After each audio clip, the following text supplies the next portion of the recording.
Les éditions Michel Lafon vous offrent des témoignages, des biographies, des trailers, des best-sellers, des beaux livres et la littérature jeunesse. Découvrez ces aliments qui nous rendent heureux du docteur Bernard Fontanil et Marie-Laurence Grézeau. Médecin urgentiste, Bernard Fontanil parcourt la planète dans le cadre de missions médicales. Et si le bonheur se trouvait aussi dans notre assiette? Il est désormais scientifiquement prouvé que bon nombre d'aliments, par leur composition et leur qualité nutritive, ont un effet antidépresseur.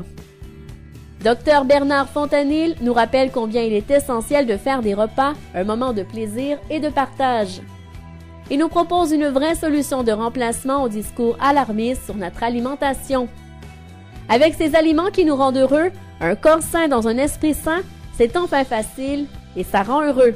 Vous écoutez Samedi de lire avec l'auteur invité d'Amélie Boivin-Enfield. On est maintenant rendu au segment de l'émission du coup de cœur littéraire de mon auteur invité de cette semaine, François Gilbert. Et là, François, tu veux présenter aux auditeurs ton coup de cœur qui s'appelle Nirlit, j'espère qu'on le prononce bien, de Juliana Léveillé-Trudel. Alors, c'est publié chez La Peuplade. Alors, raconte-moi cette histoire-là. Écoute, c'est un roman qui se passe dans le nord du Québec. C'est ça qui a capté mon attention dès le départ parce que je suis allé voir une bibliothécaire que j'aime bien à la Grande Bibliothèque et je lui ai dit « Quel est ton coup de cœur québécois, un roman dont on n'a pas assez entendu parler? » Là, on m'en a proposé 5. Puis là, je les ai lus, puis j'ai choisi lui qui était mon préféré. Ça parle... c'est un roman en 2 parties. C'est dans la première partie, la narratrice, on comprend que c'est une femme qui travaille dans le Grand Nord à tous les étés.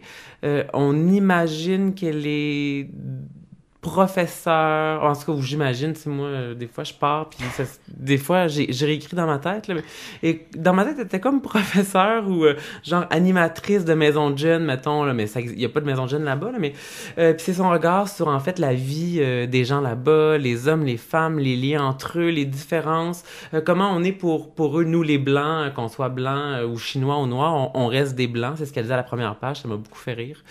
Puis ben c'est l'amour qu'elle a pour ce pays-là, parce que c'est un autre pays, qu'elle va décrire pendant donc la première partie. Elle parle à une amie qui est morte, puis elle lui raconte bon, ce qu'elle voit, ce qui se passe. Puis dans la deuxième partie, elle parle à son fils.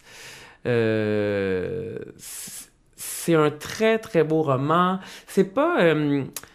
l'intérêt est pas tant pour moi dans l'histoire, parce que là, tu vas me de raconter l'histoire du roman, mais pour moi, ce qui est beau, c'est pas tant l'histoire que le regard qu'elle porte sur ce monde-là.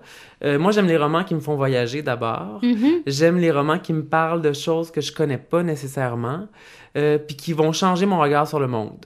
Puis ce roman-là a réussi à faire ça pour moi, c'est-à-dire que, tu sais, il y a des petites scènes qui se passent à Montréal, on voit, puis tu sais, juste aujourd'hui, en m'en venant ici, au métro Berry-UQAM, j'ai vu 2 Inuits au métro Berry, puis j'étais comme... à cause de ce roman-là, je peux plus les voir de la même façon. Je vois comme toute leur histoire, je vois tout ce qu'il y a derrière, parce que ce roman-là les décrit tellement bien, sans jugement, avec tellement d'amour, puis c'est des histoires difficiles, là. C'est très rough. C'est parce qu'on, tu sais, bon, elle va parler, bon, des femmes, des hommes, des chasseurs, des travailleurs, des problèmes sociaux qu'il y a là-bas, il y en a tellement. Elle va mettre à mal beaucoup de clichés qu'on connaît. Elle va nous éduquer. Elle va faire un plaidoyer aussi pour ces gens-là. Elle va les défendre. Elle va pas les juger, jamais. À part une petite fois, puis là, j'ai fait comme... Mais voyons, toi, l'auteur qui juge, puis là, elle rattrape ça, genre, la page d'après de manière brillante. Ah, OK. Et je l'ai trouvé, elle écrit tellement bien. Ah oui? Elle a un sens aussi de la métaphore qui est vraiment, vraiment efficace parce que c'est jamais pour faire beau, c'est jamais pour impressionner. C'est toujours pour nous donner des images justes et claires. C'est touchant. J'ai pleuré. C'est rare que je pleure quand je lis des livres. J'ai pleuré 2 fois et demi OK. en lisant le roman. J'ai adoré ça. Vraiment. Mais est-ce que tu es un bon public, François? Toi qui étudies, qui as fait une maîtrise en littérature, ou tu es toujours très critique et tu es dans l'analyse constamment? Je suis très critique. Je suis dans l'analyse constamment. Pour moi, lire, c'est apprendre. Puis quand je découvre chez un auteur un tic d'écriture que j'ai, Puis là, je l'analyse, puis là, ça me tape ses nerfs, puis là, je me dis, faut plus que je fasse ça, puis là, faut que j'arrête de faire ça, puis ça, je suis critique, puis aussi j'apprends, je suis comme une éponge aussi quand ça, c'est génial comme procédé, ou, la façon de décrire ça, donc j'ai vraiment un rapport à la lecture qui est un rapport d'apprentissage à chaque fois. Donc oui, je suis critique énormément, mais aussi en même temps, ça dépend, je pense, je suis où dans mon processus d'écriture personnelle. Puis il y a des moments où je choisis d'arrêter de lire justement parce que ça marche pas, ça fonctionne pas, ou soit que ça m'influence trop. Puis là, je suis dans un bon moment pour lire justement. Là, je suis comme boulimique de lecture ces temps-ci. Et est-ce que tu as un style que t'affectionnes plus qu'un autre ou t'es vraiment ouvert à tous les styles? Je suis ouvert à tous les styles, vraiment, tous les genres. C'est sûr que les trucs qui sont plus romantiques, ça m'intéresse un peu moins.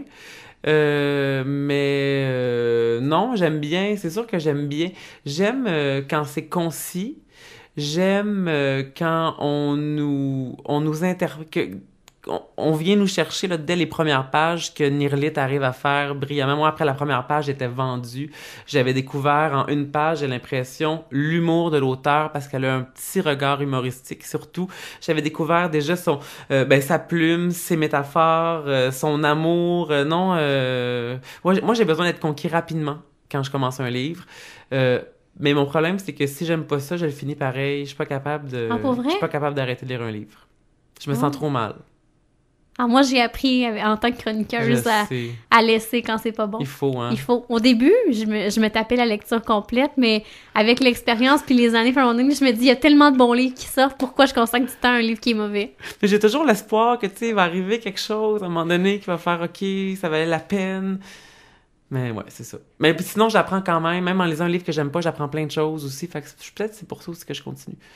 Et tu dois avoir hâte de lire le prochain qu'elle va écrire. Oui, parce que c'est son premier roman. C'est ça aussi que je trouve qu'elle a une grande voix pour un premier roman. C'est sûr qu'il y a des petits défauts des premiers romans classiques. Je le montre, tous les premiers romans ont des défauts qui se ressemblent, mais parce que le roman est en 2 parties, je trouve que la première partie est vraiment, vraiment plus forte que la deuxième. La première partie j'ai fini la première partie, là, puis j'étais prêt à crier, là, genre chef-d'œuvre au génie. Je capotais ma vie. La deuxième partie est très, très bonne aussi, mais il y a des petites faiblesses à mon sens. Tu sais, peut-être que j'ai tort, mais ça m'a donné envie, ça m'a donné très, très hâte. C'est sûr que je l'ai surveillée, cette auteure-là. Puis je sais qu'elle a une compagnie de théâtre, je pense qu'elle a fondé. Donc, j'ai aussi m'intéressé à sa compagnie de théâtre. Je la connaissais pas du tout. Je l'ai cherchée sur Facebook, je l'ai pas trouvée. J'avais comme envie d'en savoir plus. Alors, rappelle le titre de son roman « Nirlit » de Juliana Léveillé-Trudel. On s'arrête pour la chronique littéraire et on se reparle pour la conclusion de l'émission.